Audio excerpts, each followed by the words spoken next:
Vous écoutez La Santé ça se travaille, votre podcast pour cultiver le bien-être au travail, épisode après épisode. Bonjour à tous et bienvenue dans La Santé ça se travaille, le tout premier podcast de l'APST 41, le service de prévention et de santé au travail du Loir-et-Cher. Je suis Nawel Bellage, psychologue en santé au travail et je suis accompagnée par mon collègue Julien Baudouin, ergonome. Bonjour à tous et tout d'abord merci à nos invités d'être présents pour cette inauguration.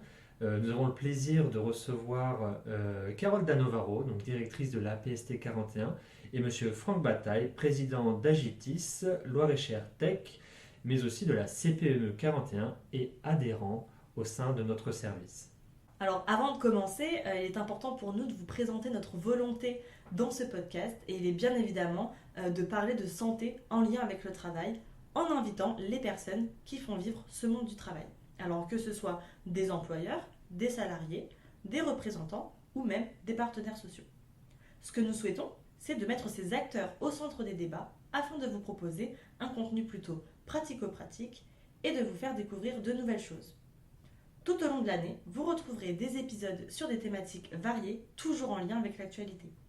Ces podcasts sont à retrouver sur nos plateformes, donc que ce soit Deezer, Spotify ou même YouTube, et bien évidemment sur notre site internet. Et maintenant, Julien, je te propose que nous commencions l'épisode du jour. Et alors c'est parti. Donc déjà pour commencer ce podcast, on va vous poser une petite question. Et déjà surtout vous présenter en tant qu'invité. Donc on va commencer par vous, peut-être Franck. Est-ce que vous pouvez nous décrire un petit peu votre parcours, les éléments marquants de votre parcours professionnel? Les éléments de mon parcours professionnel, merci de m'avoir invité déjà, c'est très gentil de votre part. Je vais vous expliquer un petit peu effectivement ce que j'ai pu faire ces 30 dernières années dans mon parcours professionnel sur Blois, même si je vais être un petit peu, je vais condenser un petit peu, je vais synthétiser pour essayer d'être simple. Je suis arrivé il y a 30 ans donc à Blois, cette année ça fera 30 ans que je suis arrivé à Blois, je ne suis pas du tout originaire de cette région. Et j'ai fait mon trou ici et je viens de l'univers de l'informatique, je suis tombé dedans quand j'étais petit, tout simplement, voilà. Donc j'en ai fait mon métier, ma passion, et j'ai eu diverses expériences entrepreneuriales pendant ces 30 dernières années, la plus récente effectivement étant le démarrage de la société Agitis en 2019 sur du service informatique, sur un périmètre différent de celui que j'ai pu connaître par le passé.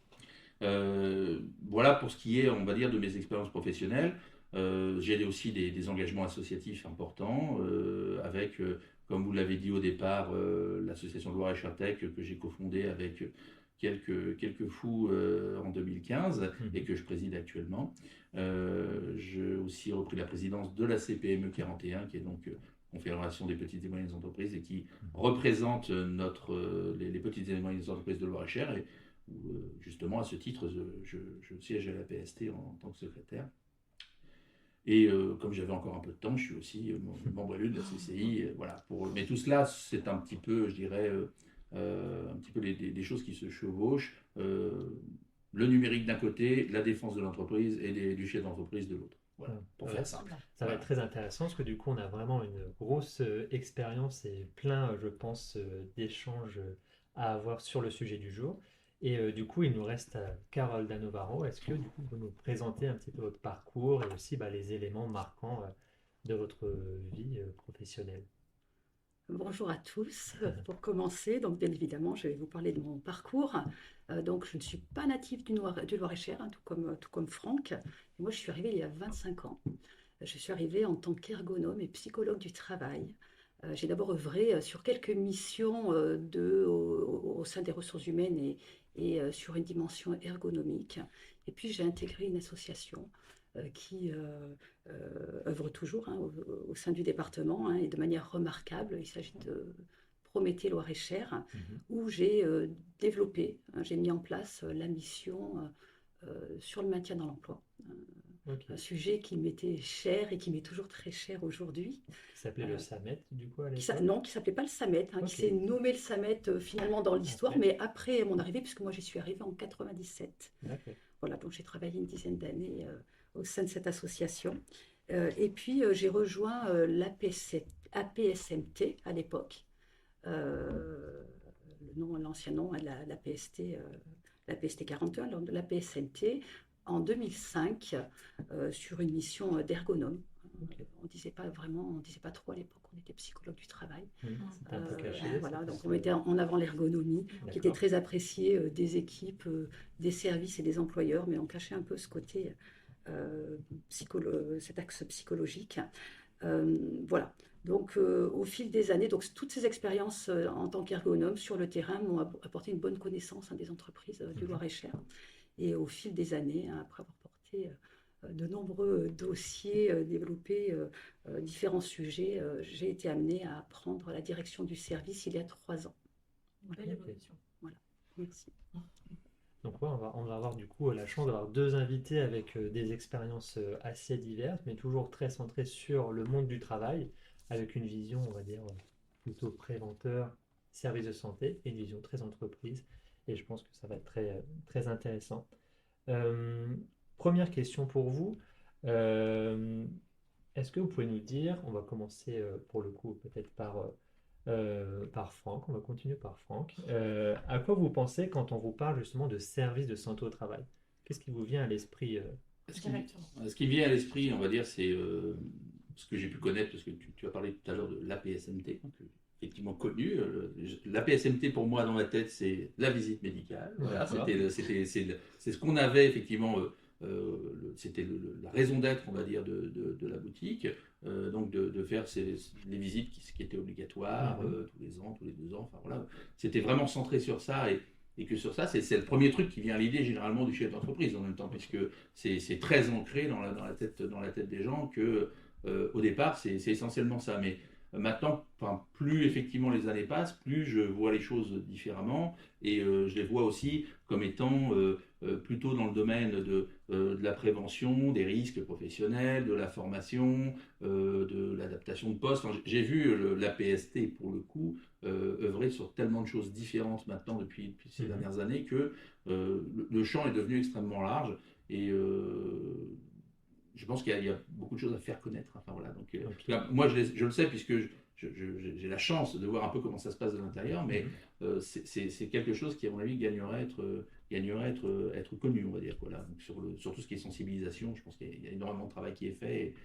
Et, parce que avant de traiter un problème, il vaut mieux le prévoir. Enfin, voilà, moi, c'est ce qui me fait penser à ça, c'est le côté prévention. Voilà, le P pour moi, c'est prévention. Voilà, avant, c'était association patronale, maintenant, c'est la prévention. On n'est plus dans la même chose. Ok, donc finalement, quand on vous parle de SST, c'est assez positif. Vous voyez plutôt la notion d'évolution vers quelque chose de beaucoup plus diversifié et qui tend vers la prévention. Oui, avant, c'était un peu style service militaire pour moi. Ok. Voilà, visite du service militaire. C'était ça il y a 30 ans, hein. Vraiment, c'était tout à fait ça. Ça a complètement changé, c'est plus du tout la même chose. Et du coup, vous, Carole, quand on vous parle de service de santé au travail, qu'est-ce qui vous vient à l'esprit Alors, bien évidemment, ce qui me vient à l'esprit, c'est déjà notre mission, qui est d'éviter toute altération de la santé physique et mentale des salariés du fait de leur travail. Ce qui me vient à l'esprit, ce sont nos collaborateurs, nos équipes, nos 85 collaborateurs très impliqués au sein d'une association qui est très structurée et également très méconnue. Voilà. Donc c'est ça dont j'aurais envie de parler, de notre fonctionnement en équipe pluridisciplinaire, de nos missions. Nos missions, effectivement, ce n'est pas la visite qui est réalisée tous les 5 ans par un professionnel de santé. Je peux peut-être vous les décrire. C'est conduire. Notre première mission, c'est de conduire des actions en milieu de travail qui soient adaptées aux risques présents dans l'entreprise. C'est d'identifier ces risques, d'apporter des mesures de prévention, de correction pour les supprimer ou en tout cas pour les réduire. C'est conseiller les entreprises, les salariés et leurs représentants dans tout ce qui va être amélioration des conditions de travail, prévention des risques professionnels. C'est bien évidemment, et ça c'est la partie qui est la plus connue, c'est surveiller l'état de santé des salariés par le biais de différentes visites qui ont lieu tout au long du parcours professionnel, que ce soit de la visite d'embauche à la visite de mi-carrière, à la visite de reprise, pré-reprise. Et chaque visite a une fonction bien définie, un rôle à jouer dans le parcours professionnel et l'identification et la prévention des problèmes qui pourraient à un moment donné survenir dans ce parcours. Oui, c'est vrai qu'on n'est plus du tout, même au niveau de la représentation de la visite. En fait, il n'y a plus une visite, il y en a vraiment une diversité pour coller aux au parcours et aux événements de vie des salariés et des adhérents finalement. Exactement, hein, aux besoins et à la prévention, effectivement des risques professionnels. Alors on parle de surveillance de l'état de santé des salariés, on parle de visite médicale, mais il y a aussi les consultations qui sont prises en charge par nos expertes, puisque ce sont des femmes, nos psychologues du travail, assistantes sociales, conseillères en transition professionnelle et conseillères en nutrition et pratique de l'activité physique en entreprise. Dans nos missions également, la contribution à la traçabilité des informations et à la veille sanitaire, ça c'est une partie très très importante pour les enquêtes, pour l'évolution de la santé au travail, pour l'exploitation aussi de toutes les données que nous sommes en capacité de recueillir sur la santé au travail et qui sont là pour guider finalement les actions de prévention, guider encore une fois l'évolution des services de santé et de la santé en général. Et puis ce décloisonnement, pour finir, qui a été introduit par la loi santé-travail du 2 août 2021, le décloisonnement avec la santé publique, qui se traduit par des actions de promotion de la santé, des campagnes de vaccination, des campagnes de dépistage et des actions au bénéfice de l'hygiène de vie, que ce soit le sommeil, la pratique sportive, le conseil en nutrition. Voilà. Donc nos missions sont très très larges. Il est vraiment important qu'on puisse les mettre en visibilité. Donc voilà quoi je pense quand je pense au service de santé au travail et je pense surtout à évolution. Du coup, on a un peu cette même idée au travers de vos deux témoignages, une notion d'évolution, c'est plutôt quelque chose de positif. Puis là, on voit bien également la pluridisciplinarité aussi des pratiques que vous pouvez proposer et des équipes qui participent justement à la prévention de la santé. Alors, merci pour déjà cette présentation. On va peut-être aller maintenant justement sur tout ce qui est expérience marquante que vous avez pu vivre avec la PST, la PSMT par le passé. Donc voilà, est-ce que vous pouvez nous expliquer une voire deux expériences plutôt assez marquantes, ou en tout cas qui illustrent bien nos missions? Qui illustrent bien vos missions et puis qui derrière aussi peuvent être, le positif et le négatif est important dans tout ça, parce qu'il y a des choses effectivement qu'il faut dire quand ça va bien, il faut dire quand ça va pas, il faut dire quand ça va bien aussi. Donc ça fait partie des choses on commence par ce qui va bien, c'est toujours mieux. On commence par ce qui va bien. Là je parle effectivement en tant qu'adhérent, mais aussi en tant qu'observateur de par je dirais mes différents mandats de ce que peuvent penser une grande partie des adhérents. C'est que derrière, les nouveaux outils qui sont arrivés récemment, comme par exemple le DERP, pour ceux qui ne savent pas, le dossier unique d'évaluation des risques professionnels. Document unique d'évaluation des risques professionnels. Bon, j'y étais presque. J'ai presque bon. Mais en tout cas, quelque chose qui coûte 1 500 € à l'entreprise ici, c'est pas bon. Voilà, tout simplement. Ça coûte une petite fortune si on n'a pas ce document qui est fait. Et je pense que l'arrivée de cet outil quasiment automatisé, on va dire, où on pose des questions, c'est interactif, dans les nouveaux outils numériques qui sont proposés par la PST, c'est quelque chose vraiment qui répond à un vrai besoin de toute entreprise, quelle qu'elle soit, puisque n'importe quelle entreprise est censée faire son DURP, c'est bien ça, tu me diras si je dis une bêtise. Tout à fait. N'importe quelle entreprise est censée faire son DURP, et pour le coup, ça c'est une vraie valeur ajoutée tout de suite qu'on voit, voilà. Au-delà, et c'est le au-delà de la visite, c'est toujours pareil, il faut aller prêcher le au-delà de la visite. Voilà. Bien sûr. Ça c'est pour le très positif, on va dire, en termes d'évolution sur un certain nombre de choses. Là où il y a encore, je dirais, certainement des choses à améliorer, c'est tout ce qui concerne les choses autour de l'inaptitude du salarié. D'accord. Mais en tout cas, il y a des efforts qui sont faits, parce que je le vois, sur les efforts de médiation, ce genre de choses. Avant, l'inaptitude du salarié, c'était quelque chose qui n'était pas forcément vécu. Et pour un certain nombre d'entreprises, c'est pas forcément bien vécu, puisque parfois, c'est quelque chose qu'on découvre un peu comme ça. On va dire, un jour, on a un salarié qui rentre avec un bulletin disant « je ne peux plus bosser, il faut me licencier, ça va te coûter 80 000 €. C'est un peu ce qui se passe, et dans une petite boîte, c'est une claque, quoi. Donc, c'est une claque et ça peut mener, je dirais, à des échecs, ça peut mener les entreprises dans le mur. Voilà. Donc là aussi, ce sont des choses qui effectivement, par le passé, n'étaient peut-être pas encore bien comprises et par les entreprises et par les services de santé en général.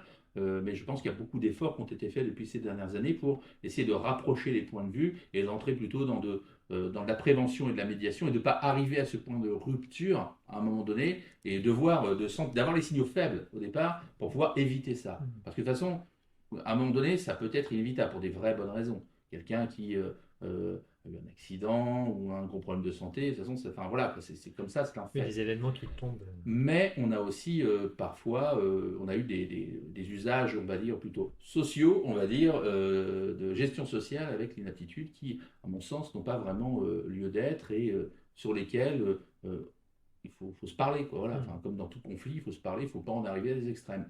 Donc, mais en tout cas, je sais que des efforts sont faits là-dessus, mais pour avoir vécu un certain nombre de situations, je sais que c'est quelque chose qui peut rendre difficile les relations entre le service de santé et l'entreprise. Voilà. Et justement, donc, par rapport à cette rupture dont vous avez parlé tout à l'heure, est-ce que vous avez une idée de ce qui pourrait être mis en place justement pour pouvoir répondre au mieux à votre justement, attente c'est qu'on n'en arrive pas là. C'est qu'on n'en arrive pas là. C'est un problème. C'est comme dans toute. Carole parlera de prévention, à mon avis, beaucoup mieux que moi, mais le sujet, c'est de ne pas en arriver là, c'est de ne pas arriver à l'accident, c'est de ne pas arriver au mur. On voit le mur qui arrive au loin. On fait en sorte de l'éviter ou de freiner avant, quoi. C'est un peu le sujet. Et je pense que c'est vraiment dans ce travail de fond, on va dire, et de prévention où on peut avoir ces détections. Moi, j'aime bien le mot signe faible parce que c'est un peu ce qu'on emploie dans pas mal de domaines, mais d'avoir les capteurs qui vont bien pour pouvoir se dire, là, il y a risque, ça va déraper, ça va pas bien se passer, et pas arriver jusqu'au mur. Voilà. Ouais.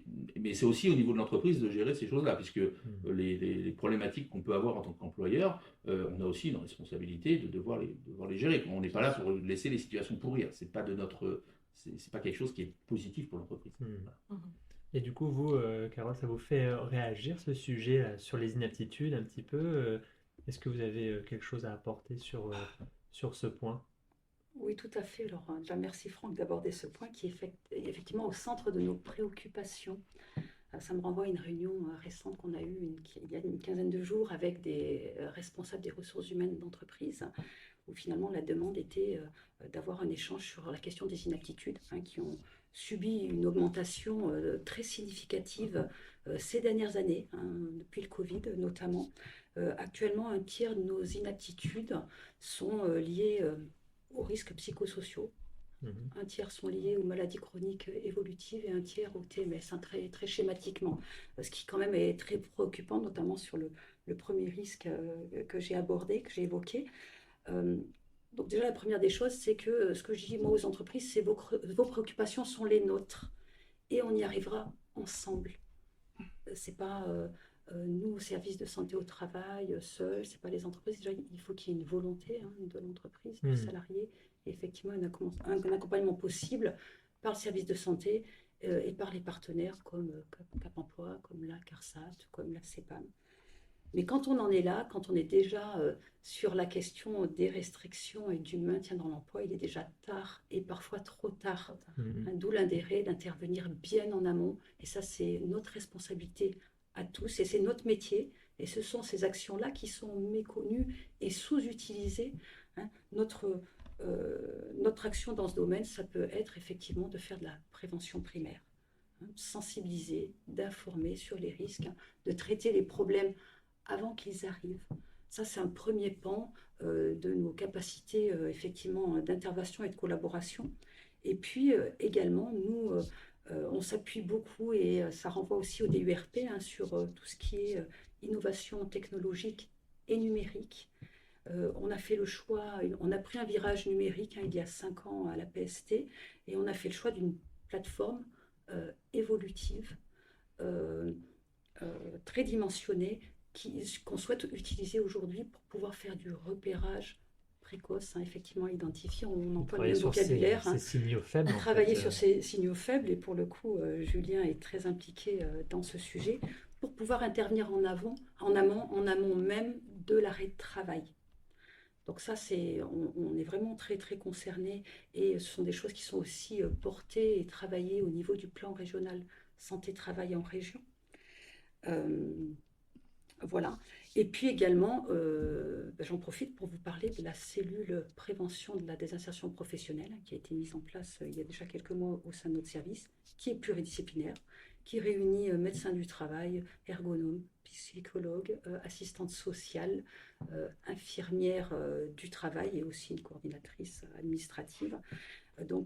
La mission de cette cellule, c'est vraiment d'intervenir en relais des situations de maintien, avancées ou non, quel que soit le stade finalement, pour pouvoir soutenir les équipes, les différentes équipes du service de santé, soit donc en ressources, soit en relais, pour pouvoir aussi créer des parcours de maintien dans l'emploi, des automatismes, tout ça au bénéfice des salariés et des entreprises, bien évidemment. Voilà. Cette cellule, elle peut être activée directement par les entreprises. Et nous, notre message aujourd'hui, c'est de dire aux employeurs, saisissez la cellule. Mais ce n'est pas uniquement un moyen dédié aux équipes pluridisciplinaires des services, c'est vraiment un outil ouvert aux adhérents, aux salariés et employeurs, les deux. Alors, salariés et employeurs, et les deux doivent s'en saisir pour nous communiquer les situations. Aujourd'hui, le médecin du travail a la possibilité de contacter le salarié pour une visite de pré-reprise. Ça a été introduit aussi par la loi santé-travail. On a tout un tas de dispositifs et d'outils qui ont été apportés par cette loi dont il faut se servir. Donc voilà, on essaie de communiquer largement et on va le faire encore pour pouvoir donner le numéro de cette cellule, l'adresse mail et pour qu'on soit sollicité de façon très très large, ce qui va nous permettre à nous de gagner en efficacité. Donc signaler également les arrêts, les difficultés avant l'arrêt, mais également les arrêts de travail, pour qu'on puisse intervenir au plus tôt, la précocité étant un gage souvent de réussite. Et surtout quand on entend qu'une personne qui est en arrêt depuis plus de 6 mois, il y a 50% de chances, ou plutôt de risque, pour qu'elle ne reprenne pas son travail à temps plein. Mais d'ailleurs, sur la question des arrêts, je fais juste une petite parenthèse, mais les médecins du travail sont au courant des arrêts? Comment ils sont informés aujourd'hui? Parfois, on entend le discours on a l'impression que les médecins sont au courant des arrêts, mais est-ce que c'est la réalité finalement? Alors, la réalité, c'est que les médecins ne sont pas forcément informés. C'est au bon vouloir des salariés, des employeurs. On a quand même un flux d'informations avec la CEPAM, mais qui est souvent tardif. Et notre enjeu, nous, aujourd'hui, c'est de pouvoir mieux communiquer pour avoir une transmission de ces arrêts au-delà de 30 jours, pour pouvoir intervenir encore une fois de façon précoce. La loi santé-travail va apporter aussi cette obligation à compter normalement de 2024. Nous, on a souhaité anticiper, mais voilà, aujourd'hui, c'est pas encore rodé. C'est pour ça qu'on souhaite que employeurs et salariés viennent vers nous pour nous signaler ces arrêts. Donc là, si on reprend un peu les différents retours, on comprend bien que la priorité aujourd'hui, c'est vraiment la prévention primaire. C'est vraiment l'enjeu majeur qui est à mettre au cœur de toutes les activités, surtout en lien avec le travail. Donc là, je propose qu'on parte sur peut-être une expérience. Oui, l'expérience marquante aussi de Carole, en lien avec le service de santé au travail, quelque chose que vous avez vécu également en interne. Alors si je peux, je vais vous parler de 2 choses. Allez-y. Une très rapidement, parce que vraiment ça renvoie à ce que disait Franck tout à l'heure. Hier, nous avons reçu un chèque de la part d'un adhérent sur lequel était collé un post-it, voilà votre chèque, cher voleur. Donc ça, c'est assez impactant pour nos équipes qui reçoivent ce message. Et ça vous arrive souvent, ce genre de situation? Ça nous arrive de temps à autre. Ouais. Donc bien évidemment, on essaie d'y réagir et d'aller plutôt expliquer quelle est notre mission, quel est notre rôle, pour amener une autre image, s'appuyant finalement sur le fait que c'est de la méconnaissance. Voilà. Donc forcément, si on considère que le service de santé, c'est une visite tous les 5 ans, on peut avoir ce type de réaction-là. Moi, j'ai tendance à dire aussi que c'est notre rôle d'informer, et c'est le rôle des employeurs de prendre soin de la santé de leurs salariés, et qu'on est là pour les accompagner. Et encore une fois, on est là pour les accompagner au plus tôt, avant la survenue des problèmes. Voilà. Donc ça a été l'expérience marquante de ces 2 derniers jours. Et justement, comment vous faites pour aller vers les entreprises, pour faire communiquer vos missions? Il y a des personnes qui vont en interne faire de la communication. Comment ça se passe? Alors, on a plusieurs canaux de communication. Ouais. On a déjà les moyens numériques. On a notre site qui est assez fourni, qui est mis à jour, sur lequel vous allez retrouver tout un tas d'informations sur notre organisation, sur nos missions, sur la loi santé-travail, sur le Covid, quand ça a été le moment. Voilà. Ça, c'est un des premiers canaux, mais également sur les réseaux sociaux. On envoie une newsletter à nos adhérents tous les mois où on essaie de reprendre les actualités, les nouveautés, les actions qui peuvent être menées. On donne de l'information aussi sur des risques. Voilà, on essaie de donner de la matière et de la matière utile, pratico-pratique. Également, nous organisons des séances d'information, de formation, de sensibilisation, soit en inter-entreprise, soit en intra-entreprise. Et là, on a beaucoup de mal à mobiliser. Ouais. Donc il y a eu toute cette période Covid qui a mis en suspens pas mal de manifestations, pas mal d'événements. Donc là, on repart de plus belle. On y croit, on va chercher encore à mobiliser. On passe aussi par des organisations patronales, syndicales, par des partenaires. On essaie de s'intégrer dans des événements. Et bien entendu, on se rend aussi dans les entreprises. On fait des rendez-vous de promotion de la prévention, d'explication toujours de nos missions, de nos organisations, pour aller au-devant des entreprises, aller en proximité, aller sur les bassins d'emploi. Et ça, c'est des choses que l'on va aussi démultiplier parce qu'il y a un vrai besoin. Merci. Merci pour... Et donc, du coup, la deuxième expérience. Alors, la deuxième, ça me semble important d'en parler aussi pour montrer toutes les évolutions. C'est vrai que moi, en 17 ans, 18 ans en service de santé au travail, et en plus en ayant occupé ce poste d'ergonome, j'ai vu à la fois évoluer le monde du travail, j'ai vu aussi évoluer ce service et la santé au travail. Et une anecdote que j'avais envie de partager avec vous, c'est lorsqu'on a mis en place en 2012 la mission de psychologue en santé au travail. On a pris en stage une psychologue clinicienne du travail, donc on était assez précurseurs à cette époque-là, et les premiers en région. On a été beaucoup regardés, on a créé des réactions, de l'émotion également, sur le fait qu'on puisse aller sur du soin, sur de l'accompagnement thérapeutique. Parce qu'en fait, au départ, quand on a embauché Anne-Laure Thierry pour la citer, on était dans l'idée d'évaluer les risques psychosociaux. On avait une demande forte, notamment au travers du DURP. Et dans les faits, son poste a très rapidement évolué vers une mission de conseil, diagnostic non médical, à la demande des médecins du travail pour accompagner le maintien dans l'emploi des salariés en situation de souffrance psychologique. Voilà. Donc, on a communiqué sur cette nouvelle mission. Voilà, ce qui, je vous le disais, a créé certaines réactions. Et aujourd'hui, 11 ans après, nous sommes en train de mettre en place, l'expérimentation a été lancée hier, donc soutenue par notre tutelle, par la direction du travail, donc une expérimentation sur la médiation, avec l'idée que la médiation peut être facilitatrice du maintien dans l'emploi.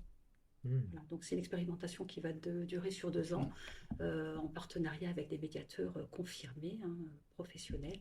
Et c'est vrai qu'on a bon espoir que cet outil puisse permettre de rétablir le lien, parfois entre employeurs et salariés, et évite effectivement la rupture. Du contrat, la rupture de la possibilité de travailler ensemble. Exactement, ça rejoint complètement notre sujet. Ça rebondit le sujet, effectivement, parce que derrière, c'est éviter d'arriver dans le mur. Travailler sur ce qu'on peut avant et en parler le plus tôt possible.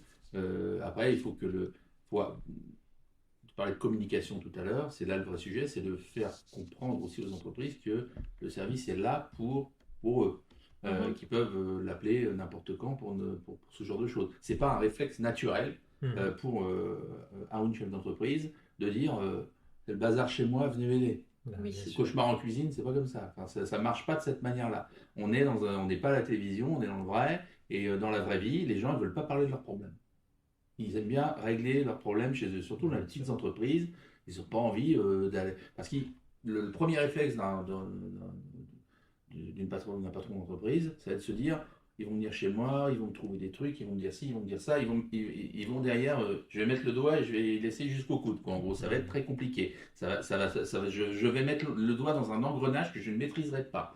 Donc je pense aussi qu'en termes communication, là aussi, il faut peut-être bien rassurer, là, si on parle je dirais de choses intéressantes, c'est de rassurer l'adhérent en lui-même en lui disant que on travaille dans de la confidentialité. Enfin, les gens ont besoin d'entendre ce genre de choses. La confidentialité, le fait qu'on va s'occuper de ce problème-là, mais qu'on n'est pas là pour éplucher pendant 5 ans ce qu'il a fait ou pas fait. Enfin, on est là pour vraiment parler d'un problème, d'un seul problème, et pas de 50 problèmes à la fois. Après, derrière, si on voit que dans la discussion, les gens ont envie de plus, c'est le moment de s'ouvrir et puis d'en parler. Mais je pense qu'il faut garder une certaine neutralité, en tout cas, dans les discussions. Et c'est peut-être un peu ça aussi qui est...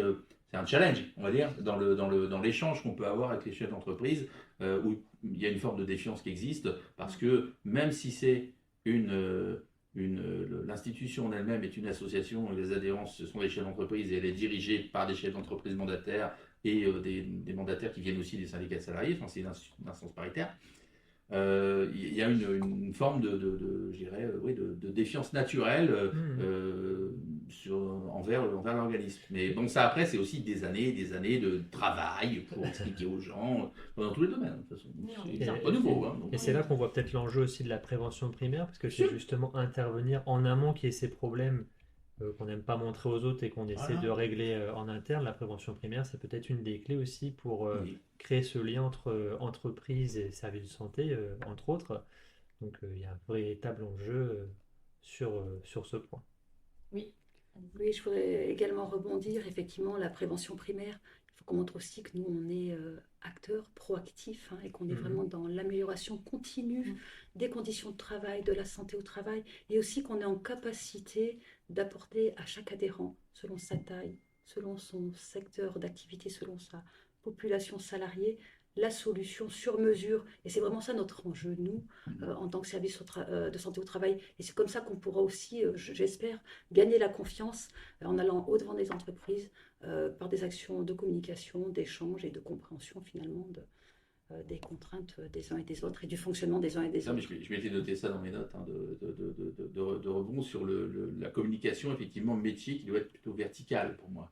Et voilà, disons, bonjour, les entreprises, venez chez moi, je vais vous faire... Non, vous êtes dans la restauration, voilà des cas concrets. Vous êtes dans machin, voilà des cas concrets. On est vraiment comme on ferait pour n'importe quel produit ou service.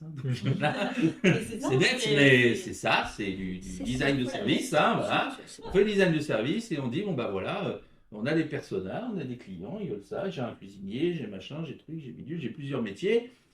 Comment est-ce que je lui présente les choses pour que ça lui parle et qu'il ait envie de s'inscrire dans cette démarche. On ne va pas parler de la même manière à quelqu'un qui gère un garage automobile qu'un restaurant, comme moi, boîte d'informatique, où en gros, le seul accident qu'on peut avoir, c'est de se casser un ongle sur un clavier, ou un accident de la route. Ça, on le méconnaît, mais on oublie les risques, on va dire, autour des risques routiers. Les risques routiers, qui est quand même un truc que beaucoup de gens oublient, mais ça existe, et ça peut coûter très cher. Donc, alors nous, on n'oublie pas. Non, de l'autre côté, vous n'oubliez pas, ça c'est sûr. Mais en tout cas, pour un employeur, c'est quelque chose qui n'est pas forcément super évident, on va dire. C'est le premier risque mortel en France. Et beaucoup d'employeurs se disent, bah oui, mais de toute façon, c'est pas moi qui étais au volant. Si, un peu quand même. Donc, de ce côté, il faut effectivement verser la communication de manière adaptée par rapport au métier auquel on s'adresse. Et c'est effectivement, comme tu le disais tout à l'heure, le rôle d'interface que peuvent avoir les organisations professionnelles ou les syndicats patronaux pour pouvoir identifier les publics. On connaît les problèmes, puisque de toute façon, ce sont nos adhérents, on les connaît bien, et on sait bien de l'intérieur comment ça se passe chez eux, et on peut servir d'interface, on va dire, pour ce genre de choses. Il ne faut pas qu'on oublie que 80% de nos adhérents, donc 80% de nos 6000 adhérents, qui représentent 60 000 salariés suivis environ, un peu plus, 80% ont moins de 10 salariés, et 90% ont moins de 20 salariés. On a tout l'intérêt de proposer des offres qui leur parlent. C'est ça, voilà. Sur mesure et adaptées à chaque problématique de terrain. Et en proximité. Et puis ça nous fait une transition un petit peu parfaite pour notre dernière partie. On souhaitait un peu parler des évolutions et de comment les services de santé au travail allaient pouvoir évoluer dans notre monde du travail qui est en constance changement et évolution. Vous en avez déjà un peu parlé. On a déjà abordé ça. On a un peu parlé, mais c'est vrai que les entreprises changent. Elles changent, elles évoluent, et les modes de travail changent, les modes d'exercice, ça dépend du métier qu'on fait. on parle de semaine de 4 jours, quand on parle de télétravail, quand on parle de tout un tas de trucs comme ça modifie, on va dire, la façon de faire les choses, mais ça modifie aussi le rapport qu'on peut avoir à simplement les visites.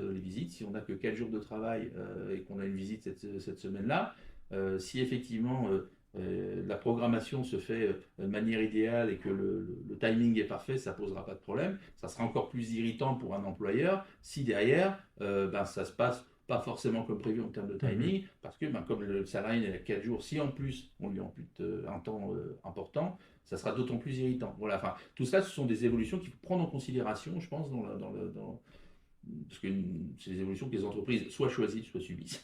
Il y a les deux, voilà, puisque la RH en ce moment, c'est pas simple.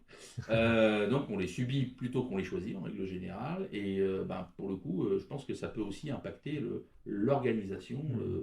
On parlait des risques psychosociaux, le télétravail, ça apporte un tas de trucs qu'on ne savait même pas encore que ça pouvait faire. Donc c'est très compliqué. Et vous, Carole, du coup, sur l'évolution, un petit peu comment on se projette en tant que service de santé au travail, déjà il y a eu cette réforme, on l'a évoqué un peu plus tôt dans ce podcast. Vous, comment vous voyez un petit peu les services de santé au travail évoluer à l'avenir? Déjà, il faut que les services de santé au travail, et en tout cas la PST 41, soient en capacité de s'adapter aux besoins changeants des entreprises. On le voit aujourd'hui avec le développement effectivement du travail à distance, de la flexibilité. Les entreprises, elles se concentrent de plus en plus sur le bien-être de leurs salariés, aussi parce qu'il y a une pénurie de main-d'œuvre. Il y a aussi cette réalité de terrain. Également la durabilité qui est devenue un enjeu majeur. Des nouvelles formes d'organisation du travail qui sont apparues, donc qui nécessitent une nouvelle approche, des nouvelles actions de prévention. Également, les entreprises qui accordent une attention croissante à l'inclusion et à la diversité. Donc tous ces ingrédients-là font que nous, en tant que service de santé au travail, on doit également être proactif, s'adapter à ces nouveaux besoins. Donc vous l'avez dit tout à l'heure, Julien, l'adaptation à la loi santé-travail avec un enjeu fort. Cette loi, elle introduit des changements significatifs et elle met vraiment l'accent sur la prévention primaire. Donc voilà, tout ça. Donc finalement, ça va dans le bon sens. Ça va plutôt dans le bon sens. Oui. Exactement. Avec la mise en place notamment d'une offre socle, axée sur la prévention des risques professionnels, la prévention de la désinsertion professionnelle et le suivi des salariés, avec des exigences en termes d'effectivité du service rendu, avec une certification à venir qui va mesurer cette effectivité. Également s'assurer que chaque adhérent a bien une action en prévention primaire tous les 4 ans. Un suivi plutôt. Voilà, exactement. Un petit benchmark, je pense que c'est ce qu'on fait tous dans nos métiers. De toute façon, quand on est dans des métiers de service, ici c'est un métier de service. Un métier de service, c'est vrai qu'on s'assure que les choses soient bien faites, de manière régulière. On a des routines qui nous permettent d'observer comment ça se passe au niveau de la clientèle. Là, c'est un peu le même principe. Et en tout cas, dans les évolutions, je pense que ça sera effectivement très positif, ce côté supervision, comme on dit dans l'informatique, l'activité. Je ne peux pas m'empêcher d'employer les mots d'informaticien. Mais c'est vrai qu'il y a des évolutions qui sont importantes. Là, on parlait tout à l'heure des modes de travail pour ce qui est des salariés, mais au niveau aussi des chefs d'entreprise, il y a des évolutions énormes. Vous avez maintenant beaucoup de gens qui exercent de manière indépendante. Il y a plein de gens qui vont être des freelances et machins, qui vont travailler ensemble au sein d'un groupement de freelance qui sont en fin de compte, d'un point de vue de la loi, tous des travailleurs indépendants, qui vont exercer au sein d'une ruche, d'un machin, d'un truc, d'un coworking, je ne sais quoi. Ils vont avoir cette impression, on va dire, de travailler ensemble, sauf que, en gros, vis-à-vis de la loi, c'est les chefs d'entreprise, et voilà. Et ça, là-dessus, je pense qu'il y a des évolutions à avoir, mais je sais que Carole est en train de travailler avec son équipe, sur aussi la santé de la chef d'entreprise. Parce que l'entreprise, au-delà du manager cadre salarié, le ou la chef d'entreprise, en elle-même, plus l'entreprise est petite, plus c'est compliqué, parce que ce sont des gens qui effectivement ne font pas que faire de la gestion, ils sont aussi en prod, ils sont tous les jours là, ils travaillent, ils remplacent, ils sont dans le quotidien. Et ils ont les mêmes risques que leurs salariés, ils subissent les mêmes risques que leurs salariés. Donc à un moment donné, on fait quoi pour ces gens-là? Oui, effectivement, Franck, merci. Oui, tout à fait. C'est effectivement une de nos cibles là, prioritaires. On en a déjà un peu parlé et donc notre volonté, notre souhait, c'est de mettre en place une offre pour les dirigeants là, dans les semaines qui suivent. Voilà, on est en train de la construire. On veut quelque chose qui réponde vraiment à leurs besoins et qui soit complète. C'est Voilà. intéressant. Ça sera peut-être même le sujet d'un prochain podcast. Tout à fait, Ça pourrait être intéressant. tout à fait. Mais en tout cas, merci pour tous ces échanges. Quand on fait un peu la synthèse de ce que vous avez dit, on voit quand même que les services de santé au travail ont évolué, mais j'ai envie de dire ont évolué aussi en même temps que les entreprises et le monde du travail de manière plus générale. Avant de finir ce podcast, est-ce que déjà l'un d'entre vous a un petit quelque chose à rajouter, un dernier mot? Alors moi, je veux bien rajouter quelques points sur les enjeux majeurs de notre évolution. Donc on a parlé tout à l'heure de Mhm. l'adaptation à la santé au travail. Et là, pour le coup, je pense à la mise en place et la mise en visibilité surtout de notre offre socle, Mhm. adaptée aux besoins de nos adhérents. Ça intègre une collaboration accrue avec les entreprises de notre département, mais également notre capacité à mieux promouvoir la santé physique et mentale et nos actions de prévention. Et puis enfin, de tirer au mieux parti de l'innovation technologique et des innovations numériques Mhm. pour mieux remplir notre mission. Justement, sur les innovations numériques, il y a quelque chose qu'il faut, effectivement, que moi je pense qu'il ne faut pas perdre de vue, c'est que les innovations numériques, c'est quelque chose qui doit être fait pour libérer du temps aux gens, afin qu'ils puissent avoir plus de, je dirais, plus de temps pour pouvoir parler avec des vraies personnes, tout Mhm. simplement. Puisque au sein de la mission, il y a quand même des centres de proximité qui existent. Il y a plusieurs, il y a 4 centres sur le département, me semble-t-il, Oui, c'est tout ça? à fait. 400 sur le département, sur des bassins d'emploi. Ça, c'est quelque chose qui, à mon avis, devra perdurer, voire même peut-être se développer, c'est on jamais. En tout cas, il faut rester en proximité, je pense, des entreprises. Les entreprises ont besoin de ça. Et plus elles sont petites, plus elles ont besoin de ça. Puis pour les salariés aussi, Bien quand il y sûr. a besoin d'aller voir quelqu'un faire plein de kilomètres, c'est pas forcément une solution idéale. Et ce contact humain-là, il faut le conserver. Et si on développe les outils numériques, ça sera au service, effectivement, du temps libre pour pouvoir augmenter la capacité à échanger, à se rendre en entreprise, à rencontrer encore plus de monde. Moi, je vous remercie également pour ces échanges très enrichissants. Merci Ce qu'on beaucoup. retient aujourd'hui, vraiment, le mot d'ordre, c'est un peu prévention primaire. Et on tend vraiment à évoluer et à s'adapter au monde du travail. Donc, j'en profite pour annoncer la sortie de notre second podcast, donc, qui portera sur la thématique de la santé mentale, qui sortira en octobre. Et puis, on espère que ce premier podcast vous a plu et vous a donné envie de nous suivre. Et n'oubliez pas de vous abonner, de partager, mais surtout